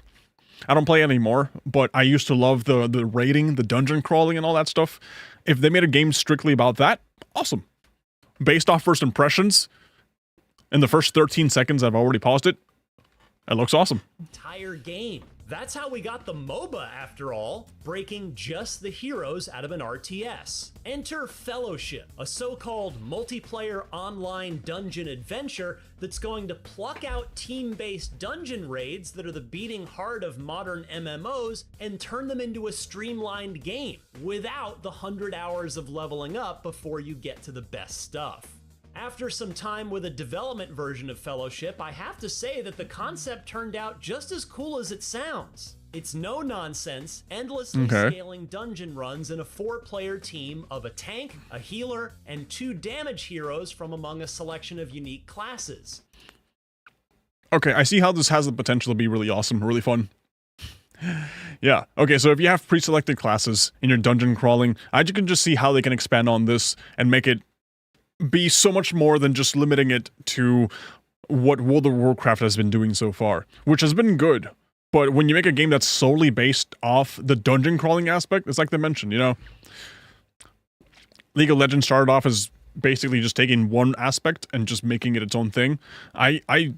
There's a lot of potential for this, and I'm really happy about it. Cool. However, side note, completely unrelated side note. Remember how I was mentioning earlier that I don't want my videos to sound like they were made by AI? The way that the reviewer here is talking, and you know, they're trying to sound professional and all that stuff, I see this and I'm like, bro, 5 years from now, that could be a job that AI takes over. 100%. Because the reviewer doing a good job, but I don't know. It feels like they're just reading off a script. In a group you make yourself, or with a team from a handy group finder, you jump in with your chosen role in either short and sweet one-boss adventures or longer multi-boss dungeons, letting you tune your gameplay time depending on whether you've got 10 minutes or an hour to kill. At the end, you pick up your loot, tweak your talents, kick up the difficulty, and go again. Okay, but how does the loot system work if you have predetermined classes? Unless you're leveling up the classes and you can... Yeah, okay, never mind. I just answered my own question. Yeah. Never mind. You're gonna find loot that's class-specific that you can then keep working on. That you could have a real, authentic MMO-style dungeon experience without, you know, the MMO, but Fellowship really effectively delivered. You move through the environment, clearing out packs of enemy minions in order to get at the bosses, and all the classic stuff you'd expect is there. You've got to watch your tanks thread and manage aggro, try to make life easy for the healer, keep track of enemy I would never do that. to interrupt the nasty ones, and know how to best use your class's attacks in a good rotation. Behind the wheel of an elemental mage-type character, I had plenty of abilities to manage even at the starting level. My character built up charges that could be used to call down big freezing meteors or channel icy blasts. Our heal... Okay, something I like about this game, or at least the potential I'm seeing with this, is that when it comes to an MMO, you have a limited number of classes because you have to make sure that every class kind of just exists outside of just the dungeon part of it, you know? And I think right now, World of Warcraft, I don't know how many classes it has, like 10, 12, 14? Imagine dungeon crawling, but with the amount of classes or heroes of a hero shooter, right? Imagine a dungeon crawling game where you have 50 different classes. There would be so much customization, so much availability. You know, imagine taking armor from one piece that you can also wear on another one because they're kind of like similar, they're compatible or something. But it just adds so much layer of customization to the game. It sounds amazing. Now, if the game only wants to be the PvE dungeon crawling aspect of it, it might run into like a ceiling of how much it can expand on it, but I'm just thinking, not only can you do that, you can also add PvP at some point, you know, that'd be pretty awesome, and seeing what else they can come up with. But overall, it seems pretty interesting. Healer, meanwhile, could summon plants that either damaged or healed. It was clear in my short time that each class has a nice, clear vision for what it can and can't do. The thing that my squishy mage couldn't do, by the way, was survive if I took boss aggro. Sorry, tank. Okay. Speaking of bosses, I saw 4 interesting set-piece fights that ran the gamut of stuff I expect from modern dungeon runs. In a ghost pirate dungeon, we battled a skeletal shipmaster that required quick reflexes as it tossed our ghosts in and out of our bodies. There was a giant treasure construct that couldn't be tanked. Instead, our tank had to roll around a ball to collect the bits of treasure we were knocking off of it. I love that. I love that. Zombie that summoned the tides, requiring us to shackle ourselves to an anchor and dodge sharks. There's so much creativity that you can do when it comes to like these sort of boss fights. You know, to really make them stand out and be unique. I mean, you have years and years and years of World of Warcraft boss fights as example, right? I'm just thinking of the Thunder King from World of Warcraft from Mr. Pandaria. What the hell was his name? Lei Shen, something like that. That was a very unique boss fight that I remember doing it. I can't remember the mechanics for crap, but I was doing it. I was fighting it. I was like, wow, this isn't just tank attacks boss, everyone else attacks, and then healer, and then there's the occasional pool on the floor that you're not supposed to step. You know, there's actual complex mechanics that everyone has to coordinate with and get on the same page in order for you to succeed. And that's the thing that really, you know, makes this thing so awesome. You know, that's what makes the whole bossing aspect of a dungeon crawling game like this so interesting. You know, it's how you can keep reinventing ways to fight the same boss, but just with different mechanics. I like that. It wasn't all gimmicks though, and the developers were clear they wanted to strike a balance between fights that require reflexes and understanding clever mechanics with those that really push your ability to play your class's skills to the limit. They gave me a good example of the second with a nasty warlock boss whose up-tempo barrage of skills and summons needed constant interruption even as he created zones that either forced us to group up or to run away at top speed. What I especially liked is how Fellowship will be structured. Dungeon difficulty scales from 1 up to 6 levels, gradually adding new enemy abilities to learn, mechanics to understand, and taking off the training wheels one by one until you hit the intended difficulty. From there, though, it ramps up for dozens of levels, each with their own unique combination of 2 or more curses that have their own downsides and upsides. One of those, for example, could sprinkle nasty empowered minions among the normal enemy packs, but when you beat them, you'd get a short-time buff that let you clear trash even faster or take a handy boost into a boss. What is the game called again? Fellowship. Is it out? Steam? Fellowship. Please tell me it's out. Please. To be announced. No. Damn it. It looks so fun. It looks genuinely so fun. I'm gonna wish this thing. Man, this just looks right up my alley. I'm really interested in this. Publishers Arc Games. They've published a bunch of games apparently, but what about the developers? Chief Rebel. Okay. It just takes me back to the Arc Games page. Hyper Light Breaker, Cryptic Studios, single player games, Have a Nice Death, Torchlight franchise. Interesting. Okay, alright. There's a minute left. The concept of a game focusing on infinitely scaling dungeons, familiar yet dangerous in new ways, is a really cool one. Combine that with the developers' big plans for competitive seasons, where players can start fresh to race up the leaderboards for world first kills on each boss, and I think I'm pretty excited to gear up, spec out, and take on challenges in Fellowship when it launches this year. It really just feels like I'm playing World of Warcraft, but without World of Warcraft. And they really just took the one mechanic, the one part. Previews of the latest big game. No. Yeah, it looks like they really took at least the part that I love the most about World of Warcraft, and they made an entire game about it. This is definitely going to be on my watch list. I'm super excited about it. Okay, and I think that's all about the things I wanted to cover. Isn't this more or less what Guild Wars is? I don't remember. I played Guild Wars. I don't remember. I hope they got some type of isometric locked camera for people with labyrinthitis. That sounds like a fresh take on dungeon raids. Excited to see how it plays out. Thank goodness it's not a roguelike. Yeah, actually, if this were actually a roguelike, it would have been pretty boring, but the fact that there's persistence and you can keep leveling up your characters, customizing it, and hunting for loot, which is the most important thing about going on dungeons in the first place. Yeah, that's really gonna make it stand out. I love that very much. Very, very much. Alright, so next up, we already covered through all the things we wanted to go over. I want to play the Mecha Break demo.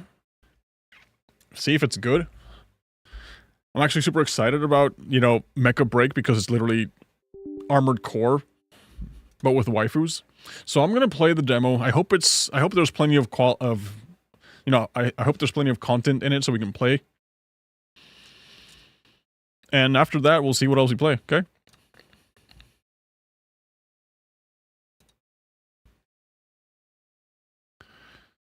Let's see. How do I launch it?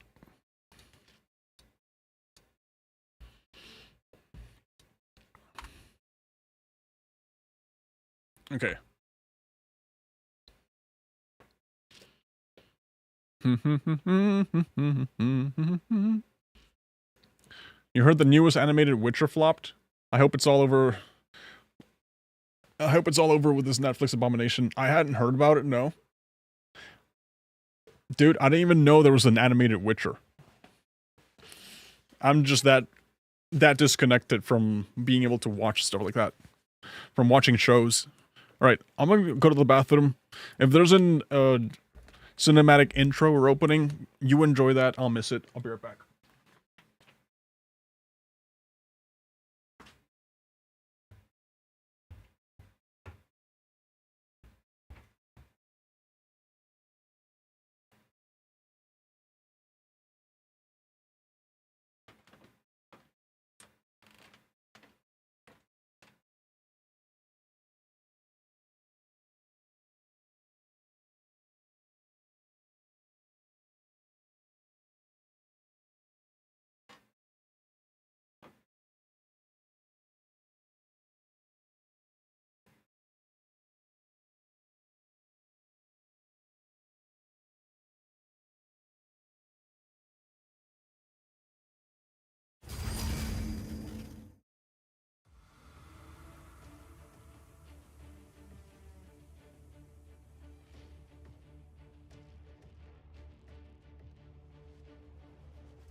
Oh god.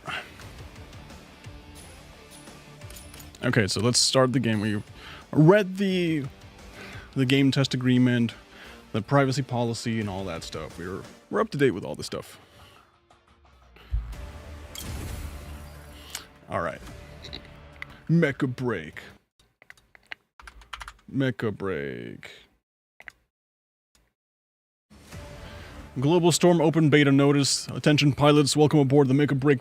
Global Storm Open Beta. The beta starts February 23rd with the end time to be announced. Okay, cool. This test is an open, non-charged data wipe test, and the quality does not reflect the final version. Okay, so 2 days from now, we're getting the open beta. Server undergoing maintenance.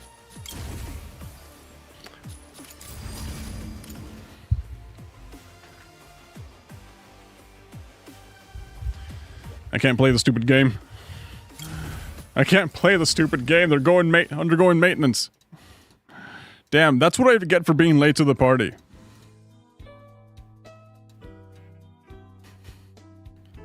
That's what I get for being late to the party. You suck. I wanted to play. That was a long gameplay, not gonna lie. I'm so disappointed. I've been looking forward to Mecha Break for a while. Like, my to playlist, Mecha Break, Monster Hunter Wilds. What was the other one? There was another one. There was another one. Oh, Fellowship, which was we literally just learned about it. And everything else is just whatever. Yeah, alright, so if we can't play Mecha Break, because Mecha Break sucks. Let's see, what should we play then?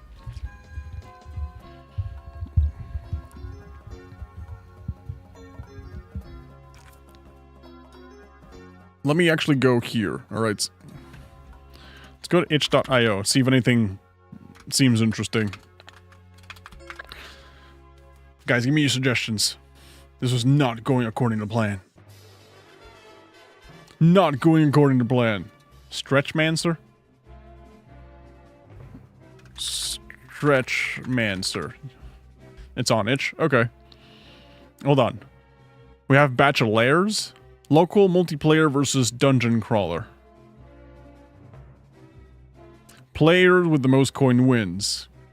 Benny Bash. Amanda the Adventurer meets Super Mario. Okay, I haven't played Amanda the Adventurer, though. But okay. I heard that's another funny horror game. Death Survivor. The aesthetics on this one, platformer, retro, looks awesome. Your submarine crashed and you're stranded underwater. Oh no. You'll have to swim through the caves, avoid traps, and shoot evil marine life with your spear gun to escape. Evil marine gun. Yeah, marine gun. Marine life is not evil.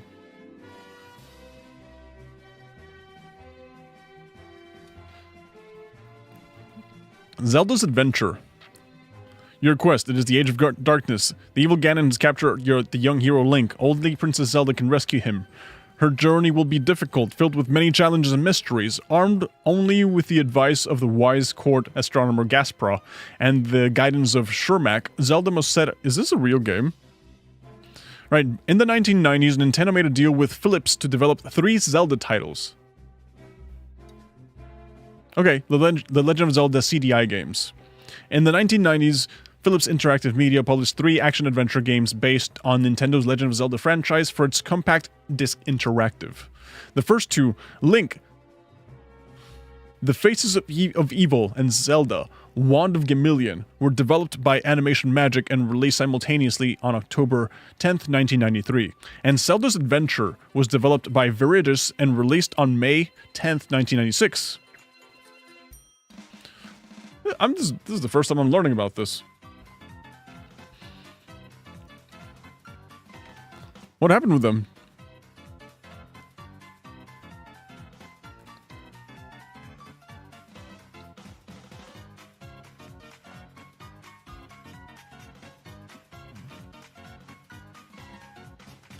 Concurrent with the low sales of CDI hardware, the 3 games were not commercially successful. Faces of Evil and Wand of Gamillion received mixed reviews at the time of their release, whereas reception to Zelda's adventure was mostly negative.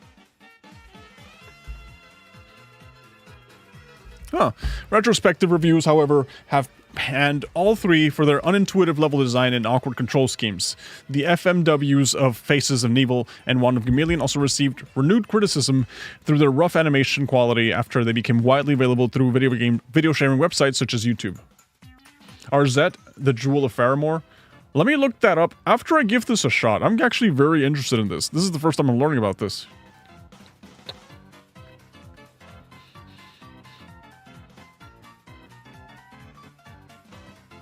This is a complete port of the CDI original and was developed in GB Studio with a few modifications. Can I play it here?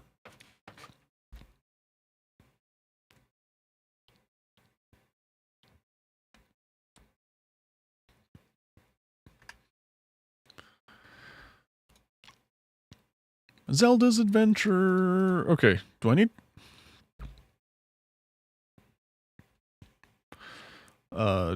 Z and K and G. Okay, KG.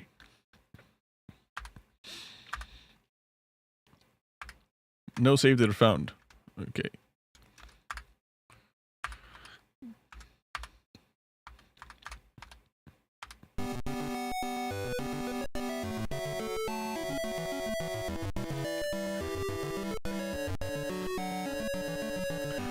Dude, I feel like I just stumbled across a lost vault or something.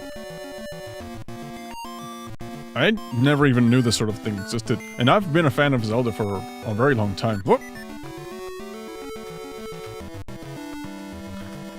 Am I supposed to get a weapon or something? Zelda, Zelda, do not roam unprotected. Look nearby for something to aid you. Yeah, I was feeling kinda lost. Do you know about Hotel Mario? No. Please tell me about Hotel Mario. Okay, we got a wand. You got your wand back. Press B to give it a swing. It looks so crappy. Damn, I was expecting some animation. I have to manually pick up the rupees. Okay, okay. Oh, damn it. Oh, they reset.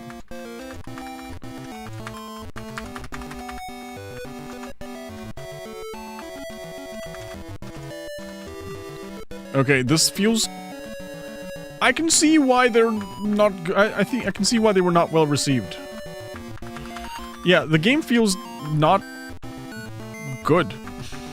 It doesn't feel responsive, it doesn't feel snappy. I have to manually pick up the rupees, which just sucks. I don't know if the original Zelda game was like that, dude. It's been a while. Whenever I hit them, they get an exclamation mark, going like, "Oh my goodness! You hit me! I must die now." Okay. Person with baby. Oh, fair princess, pity a suffering creature exiled from the great Wimbitch in the north. I ask only enough for a single meal for my children, who hunger and are chilled by the wind. Pay 5 rupees. You will be blessed 1,000 times, and thou sand 1,000, fair princess. Okay. Can I touch that? Is that good? You've learned the Firestorm spell. How do I use the Firestorm spell? Right, another CDI flop with the most cursed cutscenes. You have to check them out. Okay, so after this, we'll check out Hotel Mario. How do I... Okay, shift is select. Is that how you use the fireball? Oh, that's how you open the map. Okay, okay. The map seems pretty small. I feel like I could beat this game in a relatively short amount of time. I can't cross the water. Hey, Birdie! How's it going? Thank you for the membership. Thank you, I appreciate it. Oh god. Ah! Yeah. Oh, come on. Okay, there we go. We got him. Can I pick up the rupees? Yes. Anyways, thank you for the membership. How are you doing today? In case anyone is wondering, yes, this is 100% the Mecha Break demo. 100%. This is indeed the Mecha Break demo. I'm losing life. I'm getting hit. Not sure how. Okay, thank you. I'm doing amazing. A leaked game? It's not a leaked game. It's a game that was a commercial failure and was mostly just lost to time. And while browsing through itch.io, I just literally learned about it. Oh! Hey! Hey, Asomi, thank you so much. Thank you so much for your support. Thank you for the membership. Please enjoy your badges. Please enjoy your badges that are 100% not a copy-pasted ripoff from the Twitter badges. Right. Right, half for one candy or something. I mean, yeah, it's only 99 cents. I like doing that. You know, I feel like I should give people the ability to support for as least expensive as I can, you know? Okay, I think I have a good enough grasp of what this game is about. I just got murdered. 100%. I just got murdered. Alright, so Hotel Mario? We can do that. We can do that.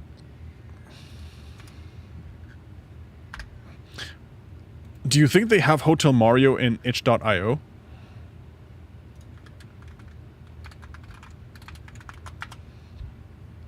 Hotel Mario 6 3D on itch.io. Hotel Mario 6.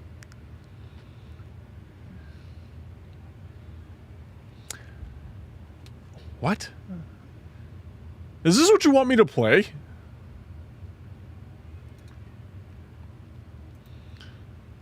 Okay, good, Dylan. This one has 2 reviews. This one has no reviews. No, check on YouTube. Okay, but I want to play the game. Can I not play the game?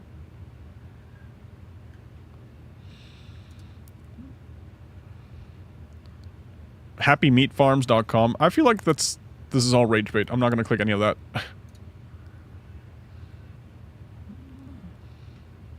Hotel Mario 6. Click to activate video. Slipknot. Install instructions. 1998. Good. Mario creepy. Lol. Lol. Click to activate. What? Alright, alright, alright. Let's look for some Hotel Mario. Okay, Hotel Mario. Yo.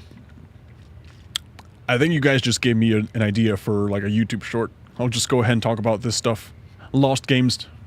I've been so dry. I've been on such a dry spell on YouTube shorts. I really have for like the longest time. I've been way too focused on other things. But this is cool. I'll just make a video about this stuff. Mario. Okay, Hotel Mario gameplay.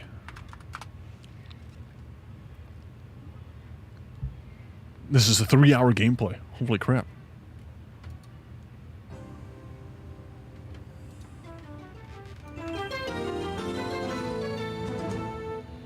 Alright.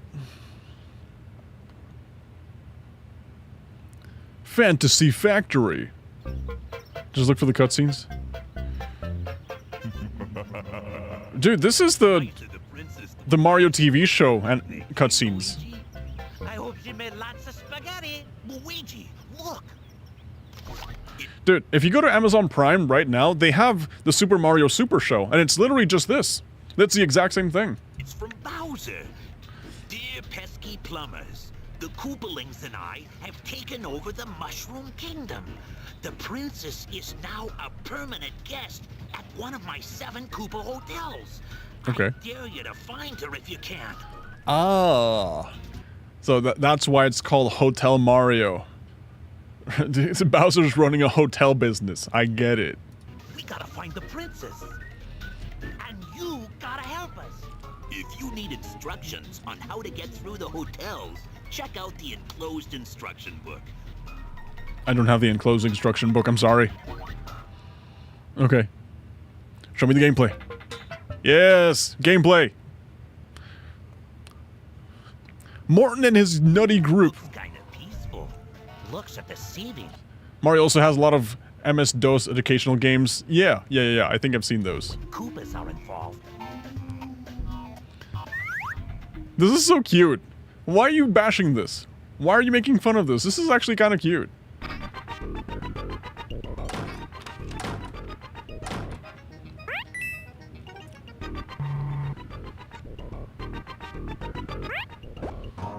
Why are we making fun of this game? Realistically. This is fun. I like this. If this was on the Cartoon Network website, I would play this. I failed to see the hotel though. And why do we keep opening doors that lead nowhere? Is that how you look for the end? All you do is closing doors. Oh, you have to close the doors. Oh. Okay, that is kind of lame though. Play Fortnite with me? Never. Never. Yeah, that is a pretty lame objective. But still, there's an element of skill involved, right? Okay, Mario Stage 2. Press button 1 to begin. Okay, let's go look at the cutscenes.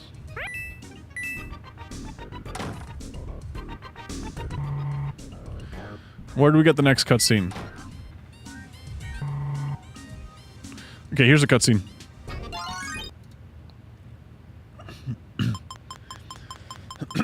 Play Brain Rot Simulator with me? Is that a Roblox game? Never heard about it.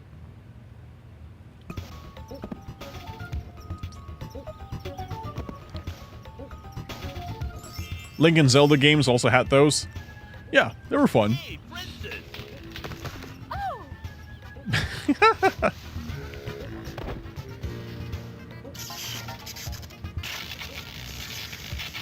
Oh, he can run through walls now. Princess, with the power going out. Maybe there's a switch in one of the rooms. Remind me to check.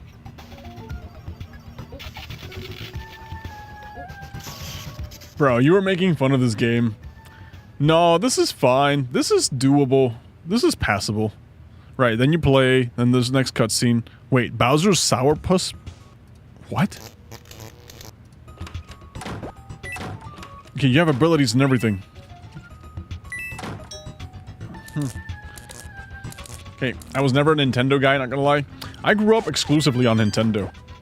It wasn't until much later that I started playing other games. I mean, other consoles. But I'm just learning about this one right now. You think this is a... This is a throwback to that one rumor saying that Nintendo used to have sex hotels? That they used to have like that sort of business before they became a gaming company? They made Mario Hotel. Problem, too many toasters. What? You know what they say? All toasters toast toast. Nobody says that. Who wrote the dialogue for this game? You know what they say? All toasters toast toast. What?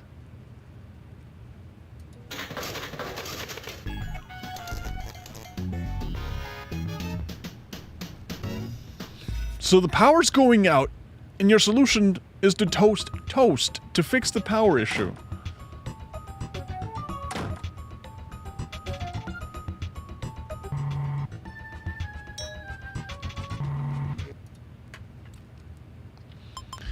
Okay.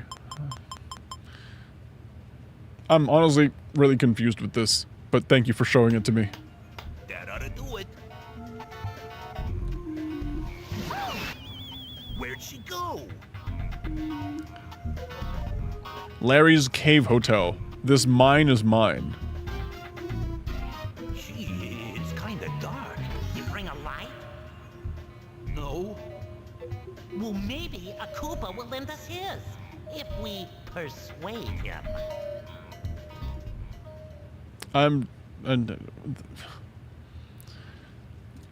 If this game came out in 2025, 100% I would expect it to be AI generated. I feel like this is something AI could generate right now, in this very moment. This is the pinnacle of AI generated games. See, now they're closing fridge doors. Okay, everybody likes seeing the most replayed section is all the way down here. So let's look at the game. And you're surprised I don't like this game. Okay, but it's an ancient game, though. Let's look at the ending.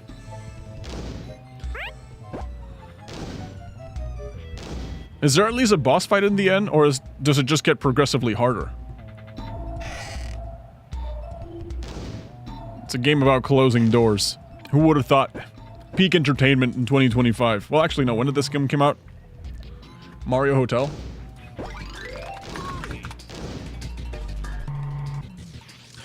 Yeah, Mario Hotel is a 1994 puzzle video game developed by Fantasy Factory and Felix Interactive Media. Oh, you can play two-player. Interesting.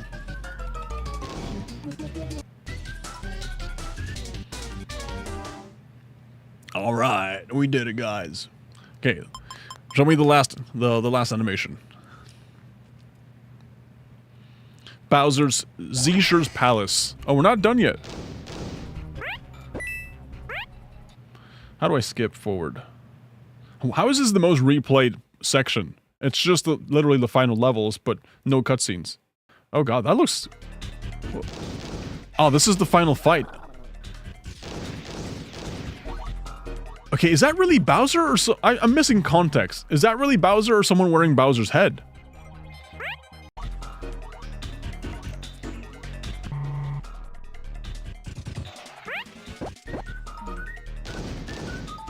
I think it's someone wearing Bowser's head. This is dumb.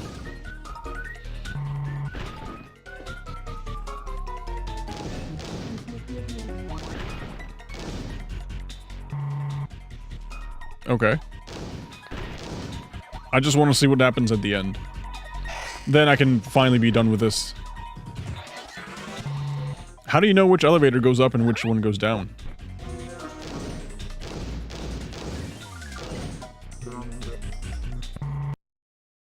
Did you win?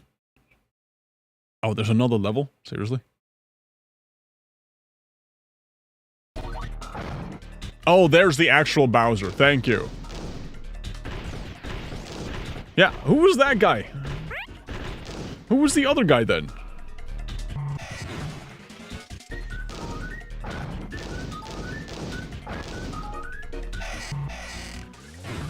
Okay, has Bowser always had a pink underbelly? I don't feel like I pay enough attention to Bowser to know, but I think it's yellow. And here his tail is also green too. Junior? I don't know, it looked like literally Bowser. Did you know that the Koopa Kids are not really Bowser's family? For the longest time I thought the Koopa Kids were actually, you know, the kids, Bowser's kids. But no, they're just like a squad that really likes Bowser. Bowser only has one true son. One true legitimate son. The Koopa Kids are just some dudes who are really big fans of Bowser. That's it.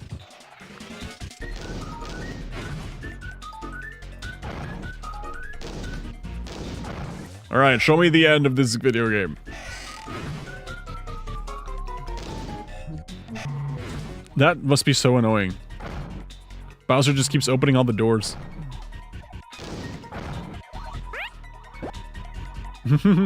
Alright, finish it up, boy. Gotta be quick.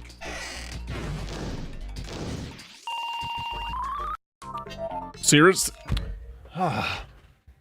I just want to look at the end. Can you imagine he just gives up right here and never makes it to the end? Okay.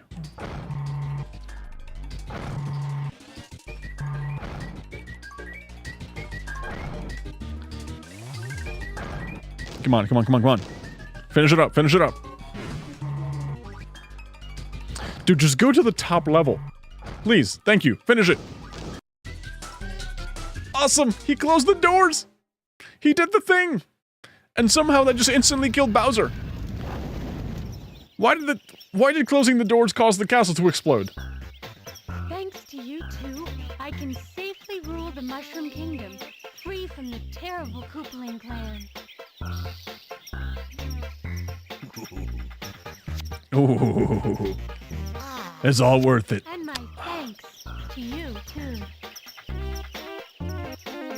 For a second, I thought she was going to kiss the screen. I would have been very disturbed. You're the best player ever.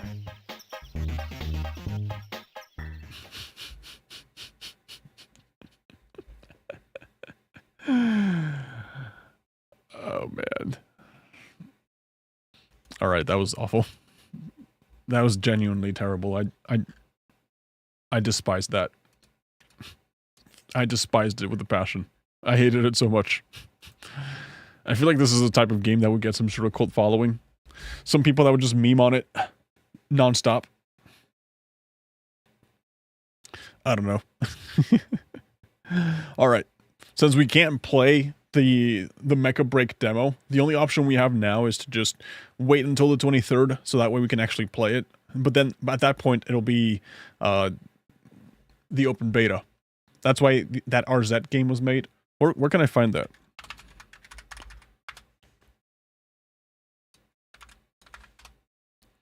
RZ, the Jewel of Faramore. Oh, it's on Steam. Alright, a new interactive animated adventure in this action-adventure game. RZ must explore the kingdom of Faramore, slay fearsome foes, acquire powerful items, discover secrets, and assist colorful characters, and defeat the evil Damer. Do you also close doors? $20. Holy crap. Let's see. Could you play your video? I want to see the video. Can you play it? Hello? Okay, this one doesn't play. Yep, this one plays. It was inspired by the Link CDI game, not the Zelda one. Good, because the Zelda one was pretty bad. After 10 years of peace, the evil Dimer has returned. Bro, that's just Ganondorf, but a bat instead. It's up to Princess Arzette to defeat him. That looks cool. In this new interactive Wait. That looks pretty cool. must explore the kingdom of Faramore. Slay fearsome foes. Yo, why does the gameplay graphics remind me of Mega Man Zero? Assist colorful characters. And defeat items. Discover secrets.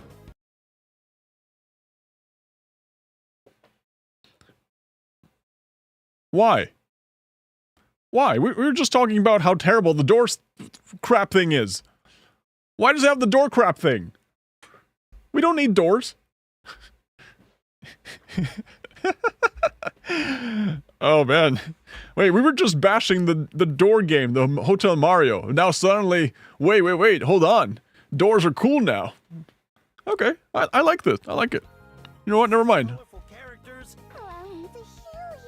And defeat Dimer's minions. Here to challenge me. Horseman. Clive. Hand-painted backgrounds. Animated scenes. My goods will improve your fortunes, so long as you improve mine. An Oh. outstanding original score and talent from previous interactive adventures. Good. This will be a journey you won't want to miss. Honestly, I like this. I like this very much. Jewel of Faramore. Coming soon to your interactive multimedia system. Interactive multimedia system. Pay with something, will ya? Pay with something, will ya? Alright. Dude, this actually makes me really happy. A new interactive animated adventure. Okay, did I read this already? Maybe.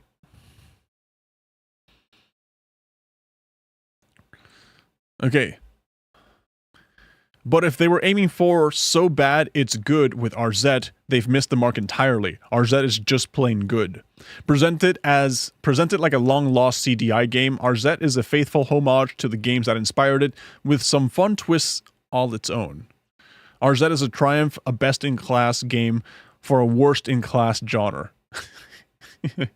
Hopefully the start of a series that will continue to take things to new heights. Okay, I like it. Honestly, I genuinely like it. And more like this, you have Hollow Knight, Crypt Custodian, Animal Well, Nine Souls. So if it's anything like this genre of video games, it has to be good. It has to be really good.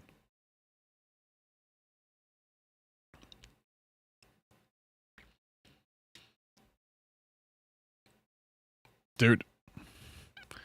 people out there just be making the greatest and coolest things. They genuinely make so, experiences that are so fun, so genuinely amazing. It just dumbfounds me every time. That's awesome. That's really awesome. Man. Oh well. Well, since there's no game to play, and I gotta go do some editing so that we can post some videos and stuff, I'm gonna end stream right now, okay? I'll be back next time. Hopefully we'll have a lot more games to play. So that way we can just cover the news, but also play the games after the news, you know? But since it's 7:40 p.m. on my side, and I still got some editing to do, and there's no Mecha Break demo, rip Mecha Break, we'll just have to leave it for next time. Alright? So anyways, guys, thank you for hanging out. I really appreciate it. I'll see you guys in a few days, and yeah, I'll catch you on the next one. Bye-bye.